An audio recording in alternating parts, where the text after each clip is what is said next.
तुम निधान अटल सुल्तान।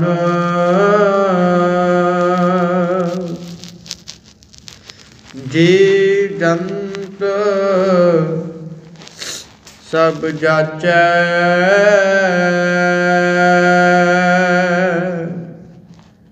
कहो नानक हम एह खवाला।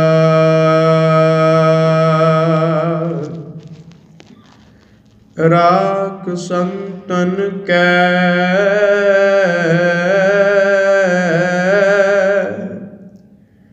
पाछै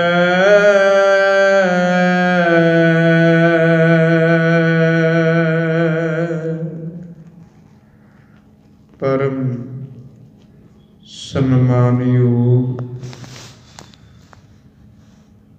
पतित पावन भगत वत्सल करुणा निधान रबी ज्ञान दिलखुश में ज़ाहरा ज़रूर हाज़रा हज़ूर सर्व कला भरपूर अद्वितीय और अजीम सतगुरु जलद बबिका दीनानाथ परम कृपालु रोशनी चिराग सर्व साझी वालता के रहबर धन श्री गुरु ग्रंथ साहिब सच्चे पातशाह महाराज जी की पावन और पवित्र खजूरी अंदर सुभाईमान गुरु रूप साध संगत खालसा जी आप जी अत धनता दे योग हो जिन्हां ने सवेर दे दीवान विच गुर शब्द विचार सरवण करन दे लई हाजिरी भरी है। कल दे दीवान अंदर आप जी ने धन गुरु अमरदास महाराज जी के प्रथाए अमृत बाणी की विचार अते इस नाल संबंधित इतिहास सरवण कीता सी। अज दे इस दीवान अंदर अमृत बाणी की विचार कर सका उस मालिक दे अगे अर्ज करिए दाता आप जी दे बोल ने आप जी की बाणी है आप भी रहमत करके इस अमृत बाणी की विचार करवा लो। आओ सारे एकाग्रता बख्शिश करते हुए अदब नाल गुरु फतेह स्वीकार करो जी। वाहिगुरु जी का खालसा वाहिगुरु जी की फतेह। धन गुरु अमरदास महाराज जी ने प्रथाए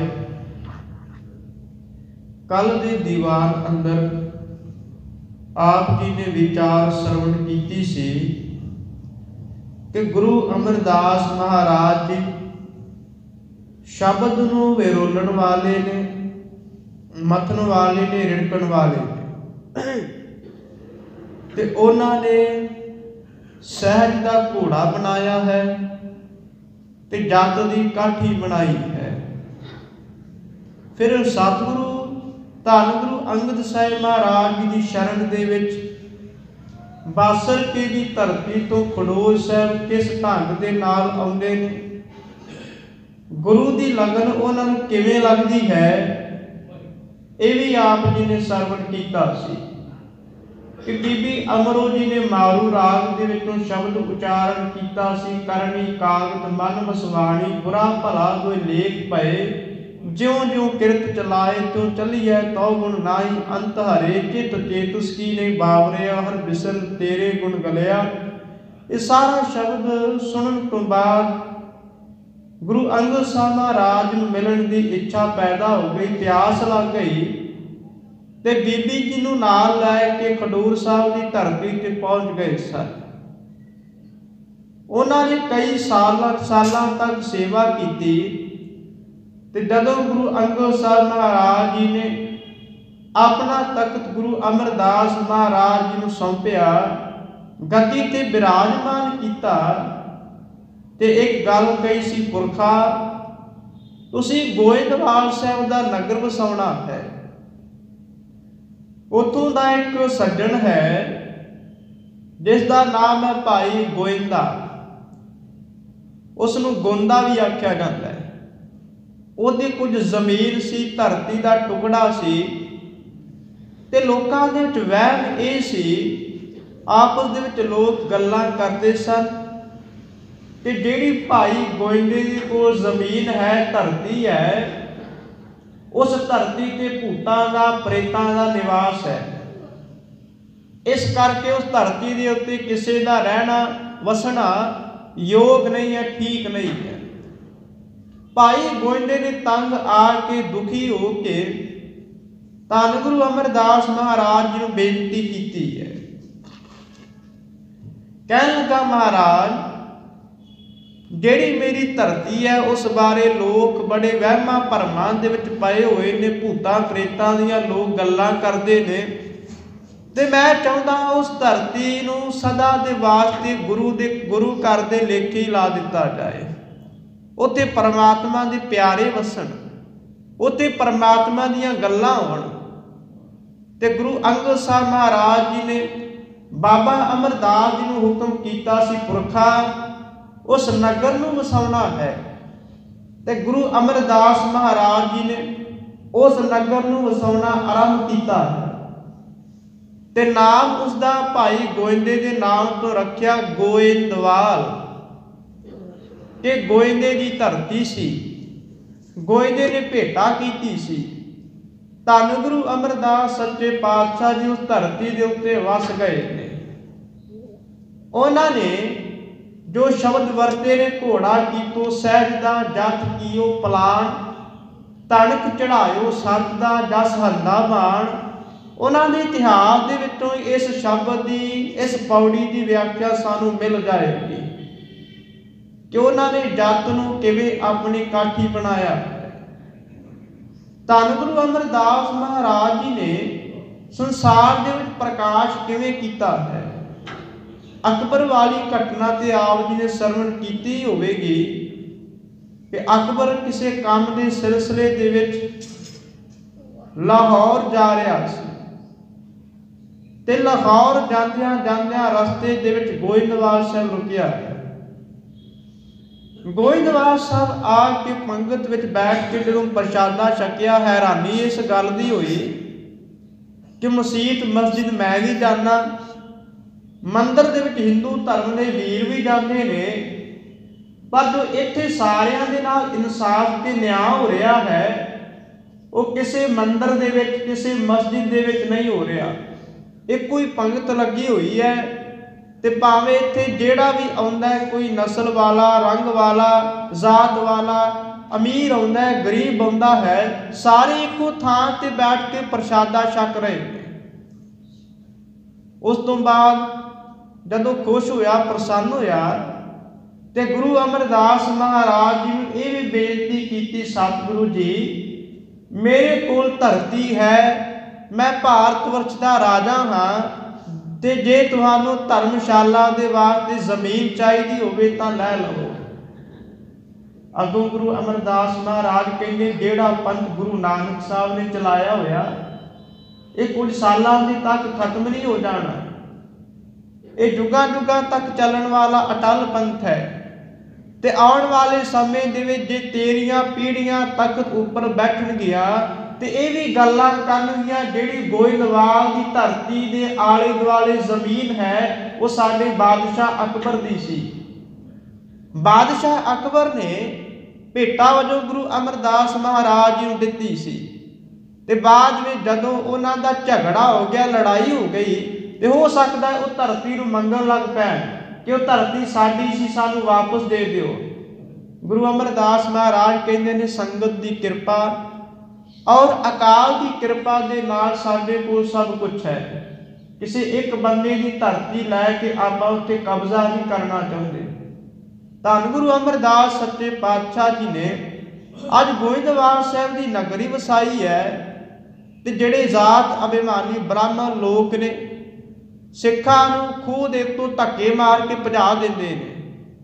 ਭਜਾਉਣ ਦਾ ਕਾਰਨ ਇਹ ਸੀ, ਮੈਂ ਅਰਜ਼ ਕਰਾਂ, ਸਿੱਖ ਉਹ ਬਣੇ ਸੀ ਜਿਹੜੇ ਤੰਗ ਆ ਚੁੱਕੇ ਸਨ, ਜਿਹੜੇ ਦੁਖੀ ਹੋ ਚੁੱਕੇ ਸਨ। ਆਦਿ ਕਾਲ ਤੋਂ ਜਿਨ੍ਹਾਂ ਨੂੰ ਦੁਰਕਾਰਿਆ ਤੇ ਫਿਟਕਾਰਿਆ ਜਾਂਦਾ ਸੀ, ਜਿਨ੍ਹਾਂ ਨੂੰ ਧੱਕੇ ਮਾਰੇ ਜਾਂਦੇ ਸਨ, ਕਬੂਲ ਕਹੇ ਜਾਂਦੇ ਸਨ, ਜਿਨ੍ਹਾਂ ਨੂੰ ਕਿਹਾ ਜਾਂਦਾ ਸੀ ਤੂੰ ਸ਼ੂਦਰ ਹੈ, ਜਿਨ੍ਹਾਂ ਨੂੰ ਆਖਿਆ ਜਾਂਦਾ ਸੀ ਤੂੰ ਨੀਵੀਂ ਜ਼ਾਤ ਵਾਲਾ ਹੈ, ਤੰਗ ਆ ਕੇ ਉਹ ਸਿੱਖ ਬਣੇ। ਤੇ ਜਦੋਂ ਉਹ ਹੀ ਘੜਾ ਫੜ ਕੇ ਸਿਰ ਦੇ ਉੱਪਰ ਰੱਖ ਕੇ ਖੂਹ ਉੱਪਰ ਪਾਣੀ ਲੈਣ ਜਾਂਦੇ ਸਨ, ਤੇ ਅੱਗੋਂ ਬ੍ਰਾਹਮਣ ਵੇਖ ਕੇ ਘੜਿਆਂ ਨੂੰ ਭੰਨ ਦਿੰਦੇ ਸੀ ਕਿ ਜੇ ਘੜਾ ਹੀ ਤੇਰੇ ਕੋਲ ਨਹੀਂ ਹੋਵੇਗਾ, ਪਾਣੀ ਕਿੱਥੋਂ ਲੈ ਕੇ ਜਾਵੇਗਾ? ਪਾਣੀ ਲੈ ਕੇ ਜਾ ਕੇ ਦਿਖਾਈ, ਪਾਣੀ ਤੈਨੂੰ ਭਰ ਨਹੀਂ ਦੇਵਾਂਗੇ। ਬ੍ਰਾਹਮਣ ਵੀਰ ਕਹਿੰਦੇ ਸਨ ਕਿ ਇਹ ਖੂਹ ਦੇ ਉੱਪਰ ਪਾਣੀ ਕੇਵਲ ਬ੍ਰਾਹਮਣ ਉੱਚੀ ਜ਼ਾਤ ਵਾਲਾ ਭਰ ਸਕਦਾ ਹੈ। ਤੇ ਉਹਨਾਂ ਦੇ ਸ਼ਾਸਤਰਾਂ ਵਿੱਚ, ਉਹਨਾਂ ਦੇ ਗ੍ਰੰਥਾਂ ਦੇ ਵਿੱਚ, ਜਿਵੇਂ ਮਨੂ ਸਿਮਰਤੀ ਹੈ, ਸਿਮਰਤੀ ਦੇ ਵਿੱਚ ਵੀ ਇਹ ਲਿਖਿਆ ਹੋਇਆ ਹੈ ਕਿ ਬ੍ਰਾਹਮਣ ਸਭ ਦਾ ਰਾਜਾ ਹੈ, ਇਹ ਸਭ ਤੋਂ ਸਿਰਮੌਰ ਹੈ। ਜੇ ਬ੍ਰਾਹਮਣ ਦੇ ਕੋਲੋਂ ਕੋਈ ਗਲਤੀ ਵੀ ਹੋ ਜਾਵੇ, ਪਾਪ ਵੀ ਹੋ ਜਾਵੇ, ਜਾਂ ਕੋਈ ਕੁਰਹਿਤ ਵੀ ਹੋ ਜਾਵੇ, ਤਾਂ ਬ੍ਰਾਹਮਣ ਨੂੰ ਮੁਆਫ ਕਰ ਦੇਣਾ ਚਾਹੀਦਾ ਹੈ। ਪਰ ਜੇ ਹੋਰ ਕੋਈ ਜ਼ਾਤ ਵਾਲਾ ਇਸ ਤਰ੍ਹਾਂ ਦਾ ਕੋਈ ਕਰਮ ਕਰੇ, ਪਾਪ ਕਮਾਏ, ਉਸ ਨੂੰ ਖਿਮਾ ਨਾ ਕਰੋ। ਹੋਰ ਕਈ ਗੱਲਾਂ ਲਿਖੀਆਂ ਹੋਈਆਂ ਨੇ, ਮੈਂ ਇਸ ਦੇ ਵਿਸਥਾਰ ਦੇ ਵਿੱਚ ਨਹੀਂ ਜਾਣਾ। ਉਹਨਾਂ ਬ੍ਰਾਹਮਣਾਂ ਨੇ ਜਦੋਂ ਸਿੱਖਾਂ ਦੇ ਘੜੇ ਭੰਨੇ, ਤੇ ਸਿੱਖਾਂ ਨੇ ਆ ਕੇ ਗੁਰੂ ਅਮਰਦਾਸ ਮਹਾਰਾਜ ਜੀ ਦੇ ਅੱਗੇ ਪੁਕਾਰ ਕੀਤੀ ਹੈ। ਗੁਰੂ ਅਮਰਦਾਸ ਮਹਾਰਾਜ ਕਹਿਣ ਲੱਗੇ ਇਹ ਤਾਂ ਨੇਤਾ ਪ੍ਰਤੀ ਦਾ ਕੰਮ ਹੈ, ਪਾਣੀ ਦੀ ਹਰ ਰੋਜ਼ ਜ਼ਰੂਰਤ ਪੈਂਦੀ ਹੈ। ਇਹ ਪਾਣੀ ਇਸ ਤਰ੍ਹਾਂ ਨਹੀਂ ਇੱਕ ਵਾਰ ਲੈ ਆਏ ਤੇ ਬਾਅਦ ਦੇ ਵਿੱਚ ਸਦੀਆਂ ਨਿਕਲ ਜਾਣਗੀਆਂ, ਹਰ ਰੋਜ਼ ਪਾਣੀ ਦੀ ਲੋੜ ਪੈਂਦੀ ਰਹਿੰਦੀ ਹੈ। ਪਾਣੀ ਪੀਣ ਵਾਸਤੇ, ਕੱਪੜੇ ਧੋਣ ਦੇ ਵਾਸਤੇ, ਕਈ ਕਾਰਜਾਂ ਦੇ ਵਾਸਤੇ। ਮਹਾਰਾਜ ਜੀ ਨੇ ਬਾਉਲੀ ਦਾ ਟੱਕ ਲਗਾਉਣਾ ਆਰੰਭ ਕੀਤਾ ਹੈ ਤੇ ਆਵਾਜ਼ ਮਾਰੀ ਹੈ ਬਾਬਾ ਬੁੱਢਾ ਸਾਹਿਬ ਨੂੰ। ਬਾਬਾ ਬੁੱਢਾ ਸਾਹਿਬ ਜੀ ਨੇ ਗੋਇੰਦਵਾਲ ਸਾਹਿਬ ਦੀ ਜਿਹੜੀ ਬਾਉਲੀ ਹੈ ਉਸਦਾ ਟੱਕ ਲਾਇਆ, ਟੱਕ ਤੇ ਲਾ ਦਿੱਤਾ ਹੈ। ਕੁਝ ਕੁ ਮਜ਼ਦੂਰ ਵੀ ਆ ਗਏ ਨੇ ਜੋ ਬਾਉਲੀ ਦੀ ਖੁਦਵਾਈ ਕਰ ਰਹੇ ਨੇ, ਪਰ ਖੁਦਾਈ ਕਰਦਿਆਂ ਕਰਦਿਆਂ ਅਚਾਨਕ ਕੜ ਆ ਗਿਆ। ਆਪ ਜੀ ਬਜ਼ੁਰਗ ਸੱਜਣ ਬੈਠੇ ਹੋ, ਆਪ ਜੀ ਨੂੰ ਕੜ ਦੇ ਬਾਰੇ ਪਤਾ ਹੈ ਕਿ ਜਦੋਂ ਧਰਤੀ ਨੂੰ ਖੋਦਦਿਆਂ ਖੋਦਦਿਆਂ, ਟੋਇਆ ਪੁੱਟਦਿਆਂ ਥੱਲੇ ਬੜੀ ਵੱਡੀ ਸਿੱਲ ਆ ਜਾਵੇ, ਪੱਥਰ ਆ ਜਾਵੇ, ਉਸ ਨੂੰ ਆਪਾਂ ਕੜ ਆਖਦੇ ਹਾਂ। ਤੇ ਉਹ ਤੋੜਨਾ ਮੁਸ਼ਕਿਲ ਹੁੰਦਾ ਹੈ, ਔਖਾ ਹੁੰਦਾ ਹੈ। ਉੱਥੇ ਸਾਰੇ ਮਜ਼ਦੂਰ ਰੁਕ ਗਏ ਨੇ। ਮਹਾਰਾਜ ਨੂੰ ਖਬਰ ਦਿੱਤੀ ਹੈ, ਸੂਚਨਾ ਦਿੱਤੀ ਹੈ ਕਿ ਹਜ਼ੂਰ ਬਾਉਲੀ ਦੀ ਖੁਦਵਾਈ ਇੰਨੀ ਕੁ ਤੇ ਹੋ ਗਈ ਹੈ, ਪਰ ਥੱਲੇ ਕੜ ਆ ਗਿਆ, ਸਾਡੇ ਵਾਸਤੇ ਮੁਸ਼ਕਿਲ ਹੈ। ਪੁੱਛਿਆ ਕਿਉਂ? ਅੱਗੋਂ ਕਹਿੰਦੇ ਨੇ ਮਹਾਰਾਜ ਸਾਡੇ ਕੋਲ ਸਾਰੇ ਸ਼ਸਤਰ ਨੇ, ਹਥਿਆਰ ਨੇ, ਔਜ਼ਾਰ ਨੇ, ਸੰਦ ਨੇ, ਪਰ ਕਠਿਨਾਈ ਇਸ ਗੱਲ ਦੀ ਹੈ ਜਿਹੜਾ ਵੀ ਮਜ਼ਦੂਰ ਇਸ ਕੜ ਨੂੰ ਤੋੜੇਗਾ ਛੈਣੀ ਹਥੌੜੇ ਦੇ ਨਾਲ, ਬੜਾ ਵੱਡਾ ਖਤਰਾ ਹੈ। ਜਦੋਂ ਪੱਥਰ ਟੁੱਟੇਗਾ, ਇੱਕਦਮ ਥੱਲਿਓਂ ਪਾਣੀ ਆਵੇਗਾ, ਪਾਣੀ ਦੇ ਫੁਹਾਰੇ ਦੇ ਨਾਲ ਸਾਰੀ ਬਾਉਲੀ ਭਰ ਜਾਏਗੀ, ਤੇ ਜਿਹੜਾ ਵਿੱਚ ਬੈਠਾ ਹੋਵੇਗਾ ਉਸ ਨੂੰ ਜਾਣ ਦਾ ਖਤਰਾ ਹੈ, ਮੌਤ ਵੀ ਹੋ ਸਕਦੀ ਹੈ। ਤੇ ਇਸ ਤਰ੍ਹਾਂ ਦਾ ਮਜ਼ਦੂਰ ਚਾਹੀਦਾ ਹੈ ਜਿਹੜਾ ਆਪਣੀ ਜਾਨ ਨੂੰ ਹਥੇਲੀ ਦੇ ਉੱਪਰ ਰੱਖ ਕੇ ਇਸ ਕੜ ਨੂੰ ਤੋੜੇ। ਤੇ ਗੁਰੂ ਅਮਰਦਾਸ ਮਹਾਰਾਜ ਨੂੰ ਆਪਣੇ ਇੱਕ ਸਿੱਖ ਬਾਰੇ ਪਤਾ ਹੈ। ਉਹ ਸਿੱਖ ਹੈ ਜ਼ਿਲ੍ਹਾ ਅੰਮ੍ਰਿਤਸਰ ਸਾਹਿਬ ਦੇ ਪਿੰਡ ਵੈਰੋਵਾਲ ਦਾ। ਵੈਰੋਵਾਲ ਦੇ ਵਿੱਚ ਇੱਕ ਸਿੱਖ ਰਹਿੰਦਾ ਹੈ। ਉਸ ਸਿੱਖ ਦਾ ਨਾਮ ਹੈ ਭਾਈ ਸਾਹਿਬ ਭਾਈ ਮਾਨਕ ਚੰਦ ਜੀ। ਮਾਨਕ ਚੰਦ ਜੀ ਨੂੰ ਬੁਲਾਇਆ ਗਿਆ, ਭਾਵੇਂ ਉਹਨਾਂ ਨੂੰ ਪਤਾ ਲੱਗ ਗਿਆ ਕਿ ਮਜ਼ਦੂਰ ਕੜ ਕਿਉਂ ਨਹੀਂ ਤੋੜ ਰਹੇ, ਪਰ ਘਰੋਂ ਉਹ ਛੈਣਾ ਤੇ ਵੱਡਾ ਸਾਰਾ ਹਥੌੜਾ ਲੈ ਕੇ ਆਏ ਹੋਏ ਨੇ। ਹੋ ਸਕਦਾ ਪਰਿਵਾਰ ਦੇ ਕਿਸੇ ਮੈਂਬਰ ਨੇ ਵੀ ਆਖਿਆ ਹੋਵੇ ਕਿ ਜਿਹੜੇ ਕੰਮ ਤੋਂ ਸਾਰਿਆਂ ਨੇ ਜਵਾਬ ਦੇ ਦਿੱਤਾ, ਤੁਸੀਂ ਉਹ ਕੰਮ ਕਿਉਂ ਕਰ ਰਹੇ ਹੋ? ਤੁਹਾਡੇ ਵੀ ਬੱਚੇ ਨੇ, ਕਿਉਂ ਜਾਨ ਗਵਾਉਣੀ ਹੈ? ਪਰ ਭਾਈ ਮਾਣਕ ਚੰਦ ਕਹਿੰਦੇ ਨੇ ਸਤਿਗੁਰੂ ਦਾ ਹੁਕਮ ਹੈ ਤੇ ਮੇਰਾ ਫਰਜ਼ ਹੈ, ਮੇਰਾ ਕੰਮ ਹੈ ਉਸ ਹੁਕਮ ਦੀ ਪਾਲਣਾ ਕਰਨਾ। ਅਦੁੱਲੀ ਕਰਨਾ ਮੇਰਾ ਹੱਕ ਨਹੀਂ, ਮੇਰਾ ਫਰਜ਼ ਨਹੀਂ। ਗੋਇੰਦਵਾਲ ਸਾਹਿਬ ਦੀ ਬਾਉਲੀ ਦੇ ਕੋਲ ਚਲੇ ਗਏ ਤੇ ਜਦੋਂ ਬਾਉਲੀ ਦੇ ਵਿੱਚ ਦਾਖਲ ਹੋਏ, ਛੈਣੇ ਤੇ ਹਥੌੜੇ ਦੇ ਨਾਲ ਉਸ ਕੰਨ ਨੂੰ ਤੋੜਿਆ ਹੈ ਤੇ ਜਿਹੜੀ ਗੱਲ ਦਾ ਡਰ ਸੀ ਉਹੀ ਗੱਲ ਹੋ ਗਈ।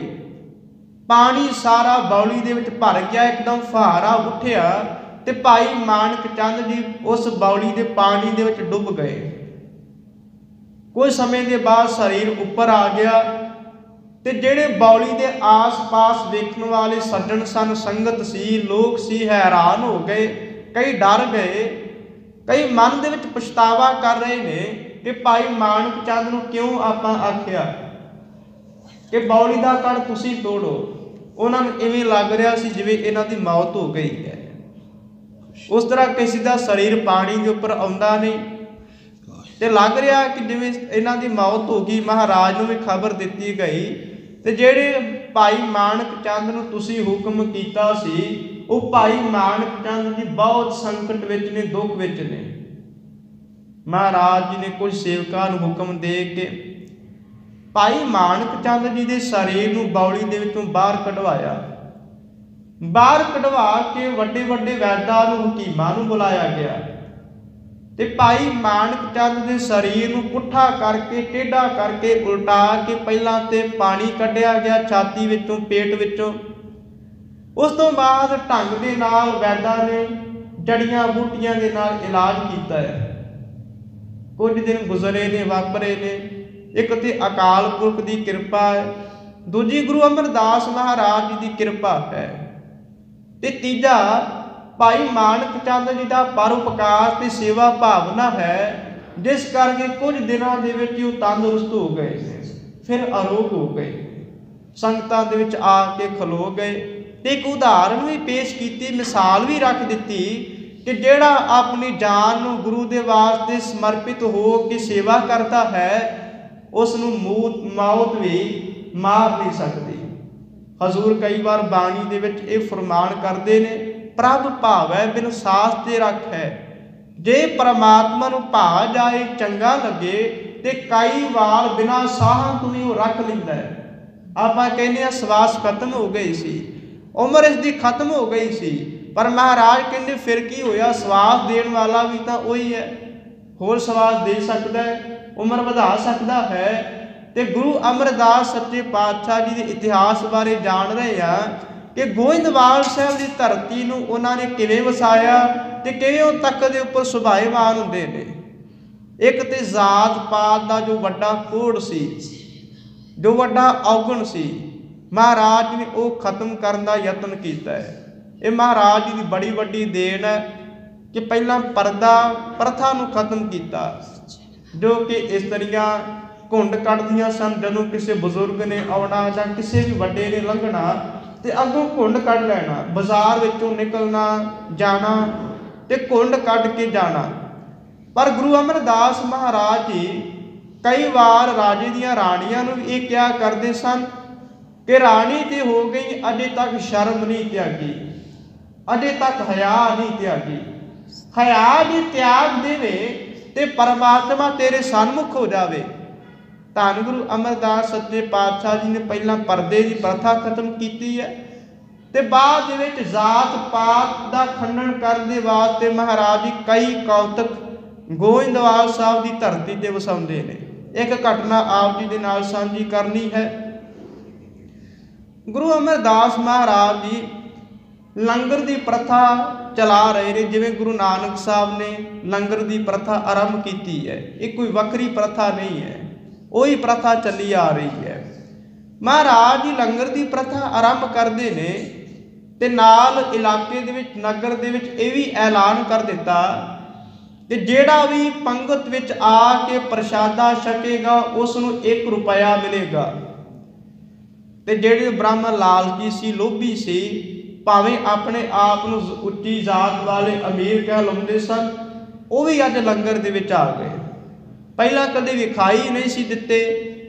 ਮਨ ਦੇ ਵਿੱਚ ਇਹ ਅਭਿਮਾਨ ਸੀ, ਅਹੰਕਾਰ ਸੀ ਕਿ ਉੱਥੇ ਤਾਂ ਨੀਵੇਂ ਲੋਕ ਆਉਂਦੇ ਨੇ, ਸ਼ੂਦਰ ਆਉਂਦੇ ਨੇ, ਉਹਨਾਂ ਦੇ ਲਾਗੇ ਬੈਠ ਕੇ ਪ੍ਰਸ਼ਾਦਾ ਮੈਂ ਕਿਵੇਂ ਛਕ ਸਕਦਾ।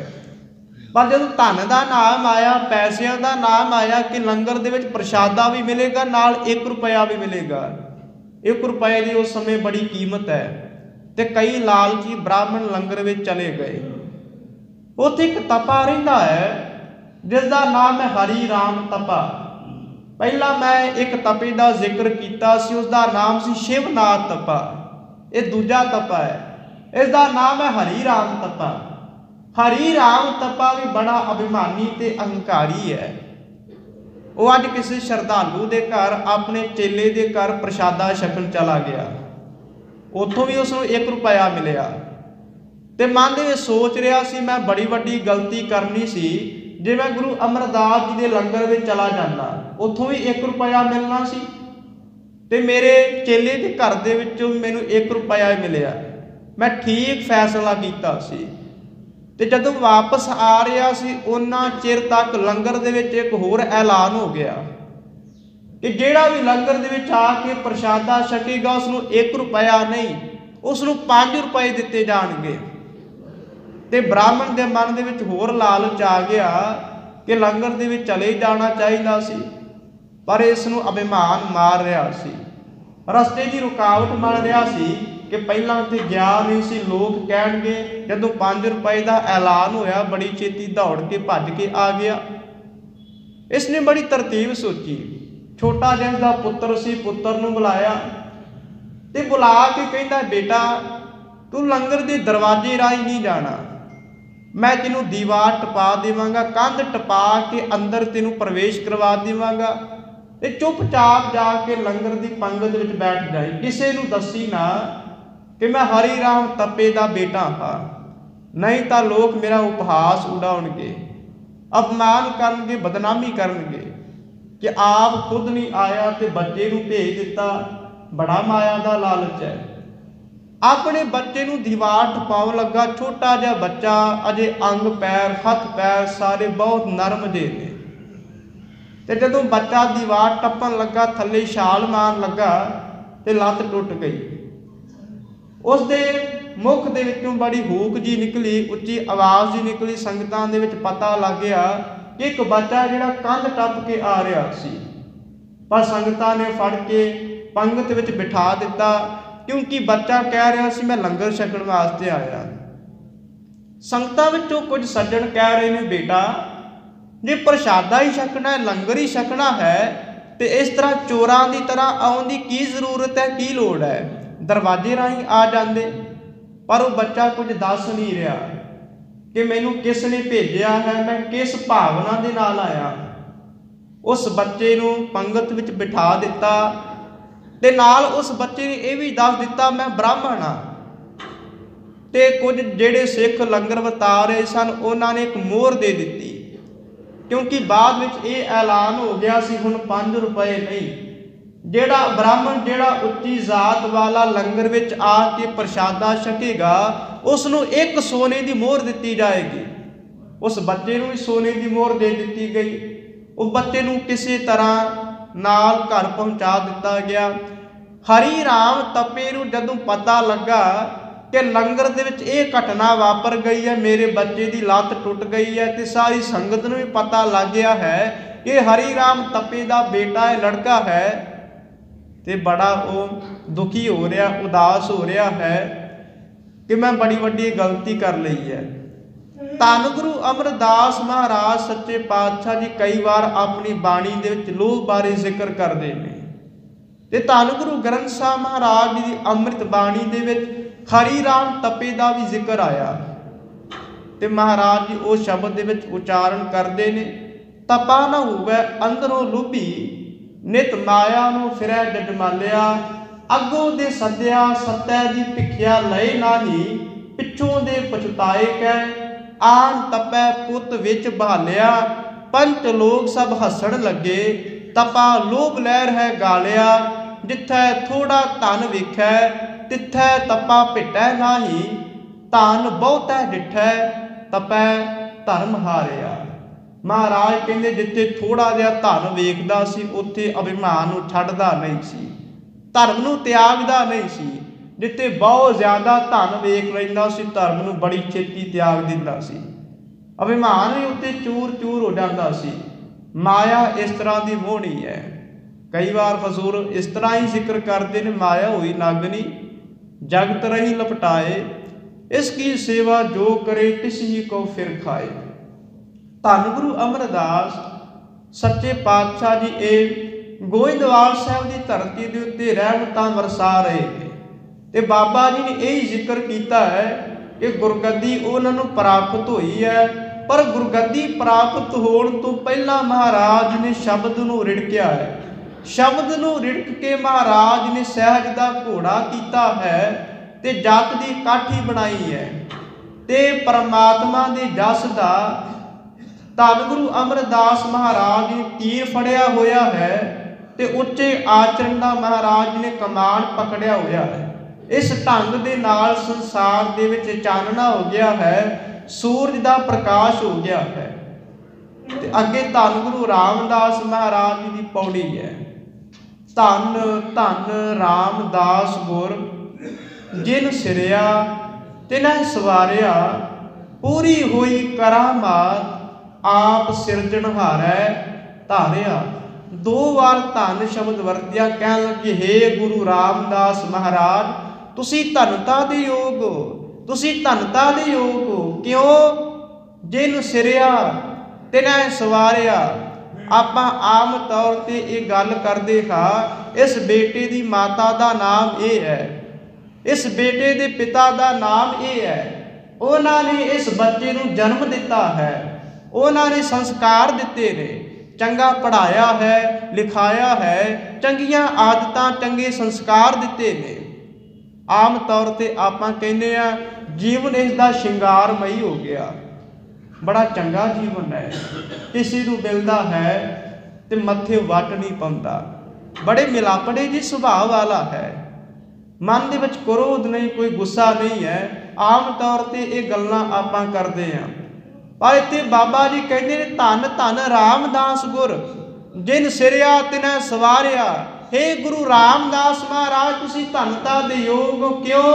क्योंकि जिस परमात्मा ने तुहानू सिरजिया है, पैदा किया है, इस धरती ने तख्ते ते भेजिया है, उस परमात्मा ने खुद आप ही तुहानू सवारिया है, सोहना बनाया है, शिंगारिया है। क्यों? क्योंकि दुनिया के लोग कहते ने कि भाई जेठे का जन्म ही होया सी ते कोई समय के बाद माता चढ़ाई कर गई, अजे 7 साल के सन से पिता बाबा हरदास जी संसार को कूच कर गए, ते आन गवान के लोग शरीके वाले कहते सन चंगा होया आपे जेठा जदों बाजारां दे विच गलियां कूचियां कूचियां दे विच रोलेगा, पता लग जाएगा दुनिया दे विच विचरीदा किवें है। पता नहीं वो किस तरह के सुभाव वाले निर्दयी बंदे होणगे, बेतरस बंदे होणगे, जेड़े छोटे जे बालक नूं वेख के कह रहे ने चंगा कूचियां दे विच रोलेगा, पता लग जाएगा। ते गुरु रामदास महाराज ने बाणी दे विच जिक्र भी किया है कि फिर की होया जे बाजारां विच रोलदा सां, कूचियां दे विच रोलदा सां, जिवें सार लैण वाला कोई नहीं सी, चाचे ताए छड्ड गए सन, शरीके वाले छड्ड गए सन, पर महाराज कहते मैनू सतगुरु मिल गया है, उस सतगुरु के कोलों मैनू सब कुछ मिल गया, पिता भी मिलिया, मां का प्यार भी मिलिया। उस सतगुरु ने मैनू अपनी गुरगद्दी, अपना तख्त, अपनी जायदाद, अपनी अजमत, अपना शब्द सब कुछ दे दिता, इथों तक कि मैनू अपनी बेटी का रिश्ता भी दे दिता, माता भानी का, जिसनों आपां बीबी भानी कहने आ, बीबी भानी का रिश्ता मेरे नाल कर दिता। ते जदों गुरु रामदास महाराज जी तख्त के उपर सुभाएमान हुंदे ने, गोइंदवाल साहब की वो धरती है, ते जदों तख्त ते बैठे, अज सवेरे सवेरे बौली दे विचों इशनान कीता है, बाबा बुढ़ा साहब जी गुरगद्दी की रस्म निभाउण लगे ने, अरदासा सोधिया, अरदास कीती है। ते अज भाई जेठा जी तख्त ते बैठे ने, बैठिया बैठिया अखां दे विचों हंझू आ गए, अथरू आ गए। ते संगतां वेख रहीआं ने। गुरु अमरदास जी कहंदे ने, जेठिया पहलां ते मैं मनदा सी घर विच बड़ी गरीबी है, माता पिता चढ़ाई कर गए ने, कोई दुख नूं सुनन वाला नहीं, तेरा परिवार नहीं, पर अज अखां दे विच अथरू क्यों? अज तां तेरे कोल सब कुछ है, तेरा परिवार भी है, आज तेरा घर भी है, तेरी सेवा करने वाले बेअंत सिख ने। एक हुक्म करी, करोड़ां सिख आ जाणगे, अज अखां दे विच अथरू क्यों? अगों हथ जोड़ के कहा सी, महाराज मैं अपना पिछोकड़ नहीं भुलदा।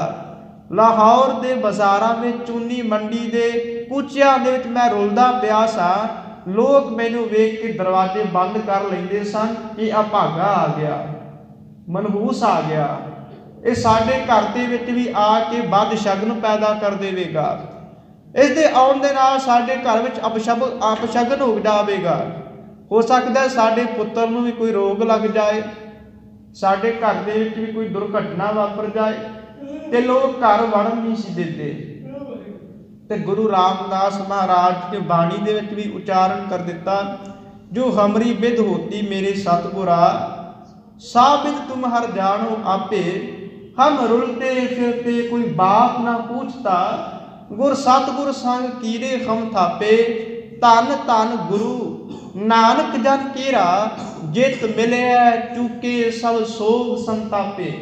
मैं गुरु नानक साहब महाराज नूं मिलिया ते उन्हां दे मिलण दे नाल, उन्हां दी बख्शिश दे नाल मेरे सारे संताप, सारे दुख दूर हो गए। ते इत्थे बाबा जी कहंदे, धन धन रामदास गुर, जिन सिरिया तिन्ह सवारिया। जिस परमात्मा ने गुरु रामदास महाराज नूं सिरजिया है, पैदा किया है, उसने आप ही गुणा दे नाल सवारिया है, सोहना बनाया। ते लोग तां गल्लां करदे सी, जेठा अनपढ़ है, ये कदे स्कूल नहीं गया, ये कदे किसी अध्यापक दे कोलों पढ़िया नहीं। पर आप दी बाणी पढ़ के वेखो, गुरु रामदास महाराज ने 30 रागां दे विच बाणी उचारण कीती है। ते जिहड़े लोग कहंदे सन अनपढ़ है, ये गवार है, ये मूर्ख है, इस नूं की पता पढ़ाई बारे, भाषा बारे। अज बाणी पढ़ के गुरु रामदास महाराज जी दी लोग सेध प्राप्त करते हैं, मार्ग दर्शन प्राप्त करते हैं।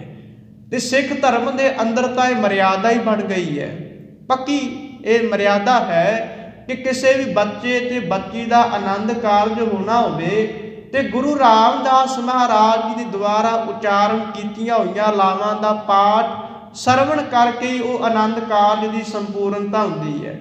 जिन्ना चिर तक वो लावां दा पाठ नहीं होवेगा, आनंद कारज की संपूर्णता नहीं। ते इत्थे बाबा जी कहंदे ने, उन्हां नूं सोहना बनाया है, सवारिया है, पूरी हुई करामात आप सिरजनहारै धारिया। लोग करामातां दीयां गल्लां करदे ने कि सिद्धां विच बड़ी करामात सी, जोगियां दे विच बड़ी करामात सी, उन्हां ने तारे तोड़ दिते, उन्हां ने पानी नूं हीरे बना दिता, रत्नां दे विच तब्दील कर दिता। इस्लाम दे विच करामातां दी बड़ी गल कीती जांदी है। इस्लाम दे वीर कहंदे ने, आपां पैगंबर उस नूं मनदे आ जिहड़ा करामात दिखा सकता है, जिहड़ा करामात दिखा नहीं सकता आपां पैगंबर नहीं मनदे। पर इत्थे बाबा जी कहंदे किहड़ी करामात की गल करदे हो? ਇਹ करामात वेखो, एक छोटे जे बालक नूं परमात्मा ने फड़ के किरपा करके गुरगद्दी ते भी बिठा दिता ते आप सिरज के सवार भी दिता।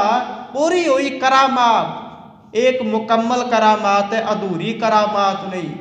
आप सिरजनहार है, धारिया, धारिया का अर्थ है टिका देना, कायम कर देना। उस परमात्मा ने एक शरीर आकार पैदा किया है ते आप खुद ही उस दे विच प्रवेश हो गया, वड़ गया है। कई बार आसा की वार की बाणी विच गुरु नानक साहब जी कहते हैं, सतगुर विच आप रखियो कर प्रगट आप सुनाया।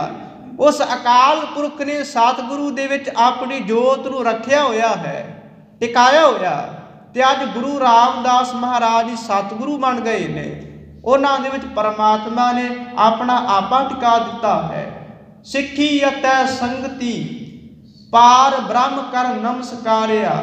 सिखा ने अते संगतां ने धन गुरु रामदास महाराज नूं पार ब्रह्म करके नमस्कार कीती है। अज जेठा नहीं कह रहे कि गुरु अमरदास महाराज के घर का जवाई है या टहलुआ या सेवक है। ये नहीं कोई कह रहा कि कल बौली की सेवा हो रही सी ते भाई जेठा सिर के उपर टोकरी रख के मिट्टी ढोंदा सी। अज जेड़ा भी आउंदा है कहंदा सतगुरु जी दी सतगुरु जी आप जी की कृपा के सदका घर दे विच सुख है, शांति है, अगे भी इस तरह बख्शिश करना। सिक्खी अतै संगति पार ब्रह्म कर नमस्कारिया। ते जदों आपां भट्टां दे सवैये पढ़दे आ ते हरेक गुरु साहबान की उस्तत दे विच वख-वख गिणती दे विच सवैये ने। पहले 5 पातशाहियां की उस्तत दे विच भट्टां ने सवैये उचारण कीते ने ते धन गुरु नानक साहब महाराज जी की उस्तत दे विच भी कुछ कुछ सवैये ने, पर सब तो वध सवैये धन गुरु रामदास महाराज जी की उस्तत दे विच ने। जे मैं ना भुलदा होवां ते 60 सवैये ने गुरु रामदास महाराज जी की उस्तत दे विच। सिक्खी अतै संगति पार ब्रह्म कर नमस्कारिया। भट्टां ने किवें नमस्कार कीती, किवें पार ब्रह्म मन्निया। वो कहते ने सेवक कह भरपूर जुग जुग वाह गुरु तेरा सब सदका। इत्थे वाह गुरु का अर्थ अकाल पुरख नहीं, परमात्मा नहीं। वाह गुरु का अर्थ है आश्चर्यमयी गुरु। वाह का अर्थ हुंदा हैरानीजनक। जदों आपां हैरानीजनक कोई दृश्य वेखदे आ, कोई गल सुनदे आ, मुख विचों यही शब्द निकलदा वाह। वाह का अर्थ आश्चर्य, हैरानीजनक, अनोखा जिहा। मैं इस तरह का पहला कदे सुनिया नहीं सी, कदे देखिया नहीं सी। वाह गुरु जिहड़ा गगे औंकड़ लगा इसका अर्थ है गुबार ते रूह का अर्थ है रोशनी। जिहड़ा गुबार बारे ते रोशनी के बारे चंगी तरह जानदा है, बल्कि उसदे विच खड़ा होया, उसनूं दोनों पासियां दे बारे पता है, हनेरे बारे भी ते रोशनी के बारे भी। जिहड़ा अंधकार दे विच बैठा होया गुरु उसनूं कढ के रोशनी वाले पासे लैके आ जांदा है। ते जिहड़ा अभिमानी होवे सतगुरु कई बार उसनूं समझाउण दे वास्ते हनेरे दे विच कोई समा रख के ये समझ भी बख्शिश कर देंदा है कि हनेरे दा जीवन इस तरह हुंदा है। ते भट्ट साहब जी कहंदे ने सेवक कह भरपूर जुग जुग। सेवकां दे दासां दे हिरदियां दे विच गुरु रामदास महाराज आप व्यापक है। भरपूर का अर्थ है व्यापक होना। वाह गुरु तेरा सब सदका, ये तेरे करके तेरा सदका ही सब कुछ हो रहा है। निरंकार प्रभ सदा सलामत, कह न सकै को तू कदका। वो जिहड़ा निराकार है, आकार तो बिना अकाल पुरख आख्या जाता है, वो भी तू आप ही है।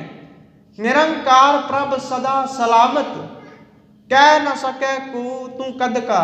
तो उस परमात्मा के बारे कोई ये कह नहीं सकता कि तू किन्ने को समय तो है, तेरा मुढ़ की है, तेरा आदि की है, तेरी उम्र किन्नी हो चुकी है, तू किन्ना क जीवन गुजार लिया।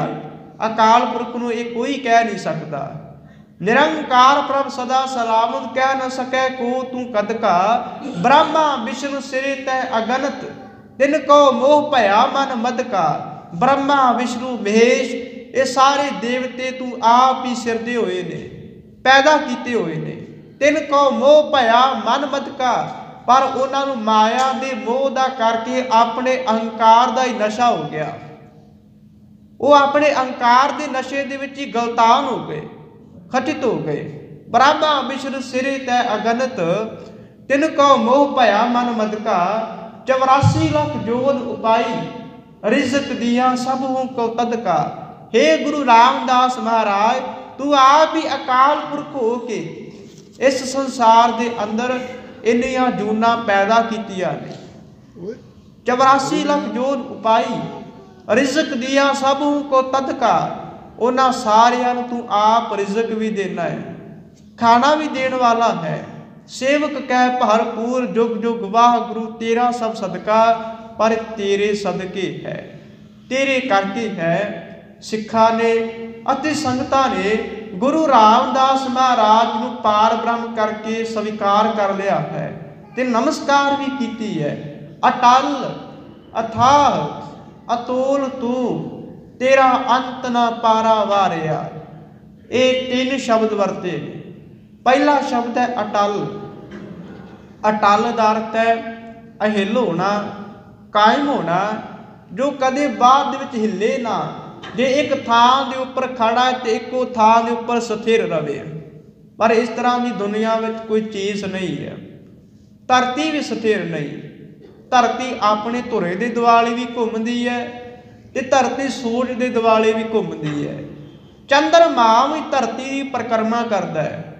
इसे करके तो आप चंद्रमा नूं धरती का उपग्रह आखते हैं कि छोटा ग्रह है। ये सूरज भी अपने धुरे के दुआले घूमता है, गति करता है।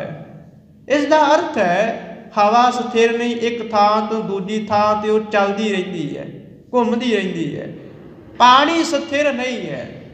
जे पानी धरती के उत्ते टिकिया होया है, जे सानू बैठा होया जाप रहा है तो कई बार जो हवा चलती है, सूरज की धुप पैंदी है तो पानी सुक के हवा का रूप बन के उड़ जाता है।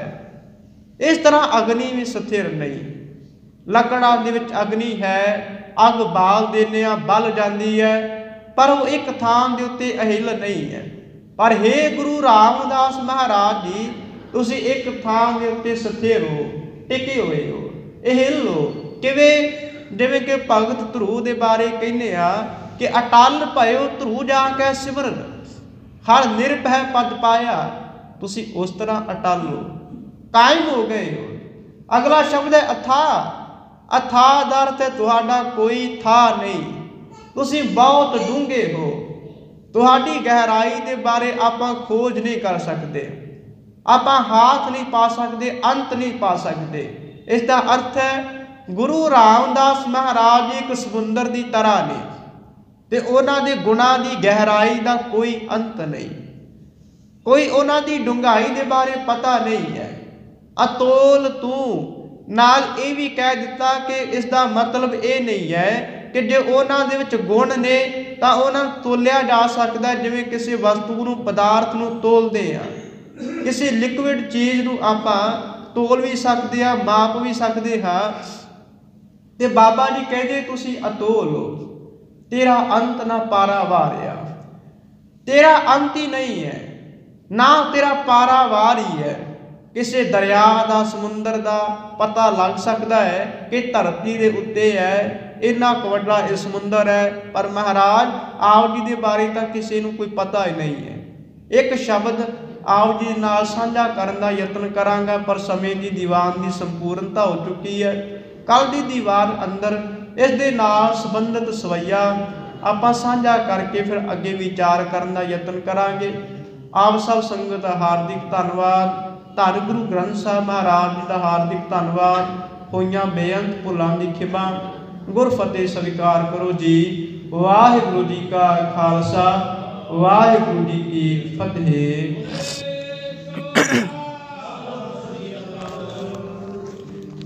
रामकली